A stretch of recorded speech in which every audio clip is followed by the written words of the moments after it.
یقین جانے یہ میرا موضوع نہیں, یہ صرف بات سے بات نکلی ہے. حکم کو توڑنے میں تو ہم یہ عرض کر رہے ہیں, ورنہ یہ چوتھے پارے میں یہ آیات آئیں گی. سب سے پہلے تو ہم نے بہنوں کو محروم کیا وراثت سے. کیوں؟ بھول گئے. یوصیکم اللہ, اللہ تمہیں وصیت کر رہا ہے. اور مزے کی بات بتاؤں, یہ جو رکوع ہے نا, رکوع شروع کہاں سے ہو رہا ہے؟ یوصیکم اللہ, اللہ تمہیں وصیت کر رہا ہے. سارے مسئلے بیان کرنے کے بعد پتہ کیا اللہ نے فرمایا؟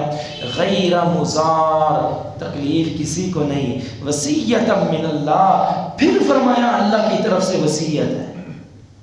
اللہ تمہیں وصیت کر رہا ہے بیٹیوں کو دو, اللہ تمہیں وصیت کر رہا ہے بہنوں کو حصہ دو. تم کہتے ہو نہیں جی میں نے جیز نہیں سی دیتا, انہوں نے بیاہ تے پیسے نہیں اسی لائے, انہوں نے یہ نہیں دیتا. وہ ظالم انسان, یہ تو دیکھ کہ تو مذاق کس کا اڑا رہا ہے اور انکار کس کا کر رہا ہے. یہی تو چیز ہے, یکفرون بآیات اللہ, اللہ کی آیات کے ساتھ شریک کفر کر رہا ہے. ان کا حق مار کے اور انکار کر کے ہم نے جہیز دیا تھا. جہیز طاقت کے مطابق تھوڑا بہت تو ٹھیک ہے, لیکن ہندوانہ رسم جو شریعت میں جس کا ثبوت بھی نہیں ہے, جو ضروری بھی نہیں ہے, وہ دیکھ کے اس حصے کا تم نے انکار کر دیا جو اللہ کریم نے فرض کیا تھا. کیا یہ یکفرون بآیات اللہ نہیں ہے؟ کیا یہ اللہ کے علاوہ یہ حکم, اس حکم کو توڑنا نہیں ہے؟ ذرا سوچئے کہ بنی اسرائیل نے کیا کیا تھا, کیا ان کا پہلا جرم تھا؟ بولتے نہیں بھائی, یہ ساری باتیں قرآن و حدیث میں ہیں. میرا یہ جو کوئی لینا دینا نہیں, جو مہربانی میں ناراض نہ ہو جائے, یہ ساری باتیں قرآن و حدیث کی ہیں. ذالک بانہم کانوا یکفرون بآیات اللہ, ان کا سب سے پہلا قصور اور جرم یہ تھا کہ انہوں نے اللہ کی آیات کے ساتھ اللہ کا فیصلہ ہی نہیں مانا, اللہ کا جو حکم تھا اس کو مانا ہی نہیں ہے, بلکہ وہ خود اپنے آپ کو اپنے آپ میں حاکم سمجھتے تھے اور اپنے آپ کا حکم جو ہے وہ نافذ کرتے تھے. ہم بھی کیا کہتے ہیں. اور مزے کی بات بتائیں, جو بڑے نیک دل ہے نا, بڑے نیک دل, وہ وراثت کیسے تقسیم کرتے ہیں اپنی زندگی میں؟ ٹھیک ہے جی میں اپنی زندگی تقسیم کر دینا, 100 روپیہ بیٹی نو تے 200 روپیہ بیٹے نو. حضرت زندگی میں وراثت کبھی تقسیم نہیں ہوتی, یہ قانون یاد کر لیں. یہ جو وراثت ہے نا, وراثت تتعلق بترکۃ المیت, اس کا تعلق ہی میت کے ساتھ ہوتا ہے. زندگی میں کبھی وراثت تقسیم نہیں ہوتی. زندگی میں دو گے تو ہبہ ہوگا, یہ تحفہ ہوگا. اگر 100 بیٹی کو دیا ہے تو 100 ہی بیٹے کو 110 روپے دو گے تو 10 کا بھی حساب اللہ کے ہاں دینا پڑے گا. یاد رکھنا, بیٹی کا حصے میں سے 1 روپیہ بھی زندگی میں کم کیا, بیٹے کو 1000 دیا ہے, بیٹی کو بھی 1000, بیٹی کو 500 نہیں زندگی میں. ہاں مرنے کے بعد جو وراثت کی تقسیم ہے وہ علیحدہ ہے, زندگی میں جو تقسیم ہے وہ برابر ہے. وہ حصہ نہیں بلکہ وہ تحفہ ہے, وہ ہبہ ہے. تو لہذا ذالک بانہم کانوا یکفرون بآیات اللہ, یہ وہ لوگ تھے ان کا سب سے پہلا جرم اللہ کی آیات کے ساتھ کفر کرنا. اللہ یہ ان پہ عذاب کیوں آئے؟ اللہ کی آیات کا انکار کرتے تھے. ہم تو نہیں کرتے.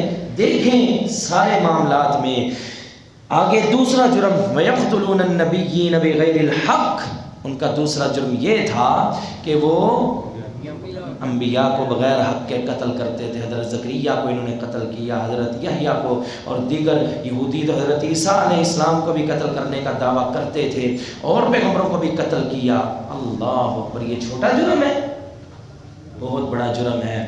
آپ علیہ السلام کا فرمان ہے اشد الناس عذابا یوم القیامت من قتلہ نبی او قتل نبیا, قیامت کے دن سب سے سخت جو عذاب ہوگا اس بندے کو ہوگا جس نے کسی نبی کو قتل کیا یا نبی نے اس بندے کو قتل کیا.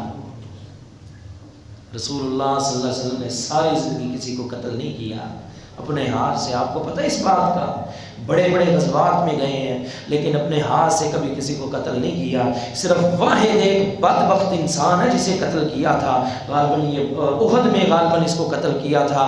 اس نے سارے جسم پہ کڑیاں پہنی ہوئی تھی, گردن کے پاس تھوڑا سا حصہ خالی تھا. اللہ کے نبی علیہ السلام گڑھے میں گرے ہوئے ہیں. صحابہ نے بتایا اللہ کے نبی وہ ابی بن خلف آیا ہے. فرمایا اچھا پیچھے ہٹ جو صحابہ, اس کو میں خود ہی دیکھتا ہوں. سارے جسم پہ کڑیاں ہیں اور آوازیں لگاتا ہے محمد آج میں آپ کو قتل کروں گا علیہ السلام.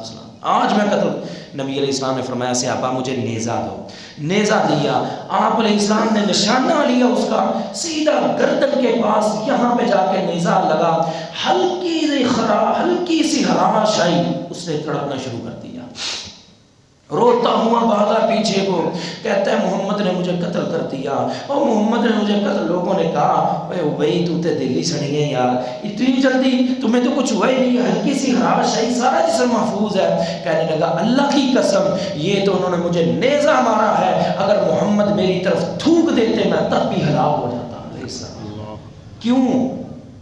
وجہ یہ تھی کہ مکہ میں جب بھی یہ مجھے ملتا تھا نا, میں کہتا تھا محمد صلی اللہ علیہ وسلم میں تمہیں قتل کروں گا. میں بڑا تنگ کرتا تھا, رستے میں روک روک کے کہتا تھا میں تمہیں قتل کروں گا, میں تمہیں قتل کروں گا. ایک دن محمد نے بھی کہہ دیا علیہ السلام, بھائی تو مجھے قتل نہیں کرے گا لیکن میں تجھے قتل کروں گا. اب وہ مجھ پہ تھوک بھی دیتا تو میں قتل ہو جاتا, کیونکہ اس زبان سے نکلا ہوا جملہ کبھی جھوٹا ہو سکتا نہیں. انبیاء کو قتل کرنا دوسرا سب سے بڑا ان کا جرم تھا. ہم بڑے خوش ہیں اب نبی تو آ نہیں سکتے, لہذا پہلا تو ٹھیک ہے یکفرون بآیات اللہ تو ہو سکتا ہے, لیکن انبیاء کو تو ہم نہیں نا قتل کرتے, اس سے تو ہم محفوظ ہیں. تو حضرت جی یہ بھی بات جان لیں, نبوت کا سلسلہ منقطع ہوا ہے جبکہ نبوت کا مشن ختم نہیں ہوا. انبیاء کا سلسلہ ختم ہوا ہے, انبیاء کے وارث ختم نہیں ہوئے. انبیاء کے وارث ابھی بھی ہیں اور انبیاء کے وارث باقی ہیں. ان کے ہاں نبی تھے, انہوں نے نبیوں کے ساتھ یہ برا سلوک کیا. اب تمہیں دیکھنا پڑے گا کہ تم نے ان انبیاء کے وارثوں کے ساتھ کیسا سلوک کیا ہے. اب ہم بھی اپنا سلوک دیکھ لیں, ٹی وی چینل اٹھا کے دیکھ لیں, کوئی چھوٹا سا جرم ہو جائے پتہ چلتا ہے جی سارے مولویوں کو بدنام کیا جا رہا ہے, یونیورسٹیوں میں وہی, کالجوں میں وہی جرم, فوراً پردہ ڈال دیا. سمجھ نہیں آتی ان کی دشمنی اس جرم سے ہے کہ ان کی دشمنی انبیاء کے وارثوں سے ہے. اللہ اکبر. ویسے بھی مساجد میں حالات دیکھ لیں, تنخواہ سے لے کر ہر چیز تک 10 سال مولوی نہ بولے تنخواہ نہیں پڑتی. مجھے یاد ہے ایک جگہ پہ, یہاں پہ ایک شخص قریب جمعہ پڑھاتا تھا, 5 سال تک جمعہ پڑھاتا رہا, تنخواہ کتنی ہے 5000. کتنی؟ 5 سال کے بعد انہوں نے آ کے کہہ ہی دیتا, مہربانی میرے بھی گھر باہر ہے, مجھے بھی ضرورت ہے, مہنگائی نہیں ہو رہی, تو خدا دا خوف کرو, میری تنخواہ بتاؤ. انہوں نے ٹھیک ہے جی مولوی صاحب, اگلے مہینے تو تہاڈی تنخواہ 7000. کتنی ہزار ہے؟ ہمارا تو ہفتہ کیا 3-4 دن نہیں گزرتے اتنے سے. چلو خیر, تہاڈی تنخواہ بن گئی 7000.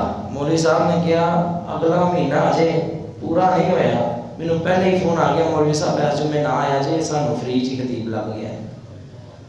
یہ تو ہمارا سلوک ہے ان کے ساتھ جو انبیاء کے وارث ہیں. العلماء ورثۃ الانبیاء, علماء انبیاء کے وارث ہیں.